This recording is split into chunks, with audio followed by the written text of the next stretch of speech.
দেশের ৭৮তম স্বাধীনতা দিবসের মধ্যরাতে এক অভিনব উদ্যোগ গ্রহণ করল মুর্শিদাবাদের কাঁদি পৌরসভা। পৌরসভায় এলাকাকে আবর্জনা মুক্ত এবং প্লাস্টিক মুক্ত করতে এক প্রকল্প গ্রহণ করা হলো।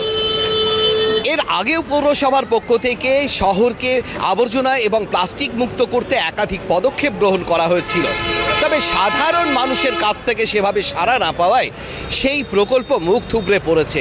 উদ্যোগ নেওয়া যে কোনো পৌরসভারই উচিত, কারণ আমরা কাঁদি সাধারণ মানের পৌরসভা হওয়া সত্ত্বেও আমাদের চেয়ারম্যান এবং বিধায়ক খুব ভালোভাবে এই অনুষ্ঠানটি সম্পন্ন করেছে এবং তারা এই অভিযানকে সাফল্যমণ্ডিত করার জন্য যতটুকু করার ততটুকুই করেছে। সচেতনতা আমাদের নিজেদের মধ্যে তৈরি করতে হবে, কারণ সচেতনতা সবসময় ভেতর থেকে আসে, আন্তরিকভাবে আসে। যখন আমরা শহরকে ভালোবাসবো এবং শহরের জন্য কিছু করতে চাইবো, তখনই কেবল সচেতনতা আসবে। শুধু পৌরসভা উদ্যোগ নিলেই তো হবে না, এটা পৌরসভা তো বিরাট সাধুবাদ জানাচ্ছি। পৌরসভার এই প্রোগ্রামটা খুব ভালো প্রোগ্রাম চলছে, কিন্তু মানুষকেও তো, সাধারণ মানুষকে তো এর সঙ্গে পৌরসভার সাথ দিতে হবে। সাথ না দিলে তারা জীবনেও ক্লিয়ার হবে না। পৌরসভা একা প্রচেষ্টা করে তারা ক্লিয়ার করতে পারবে না।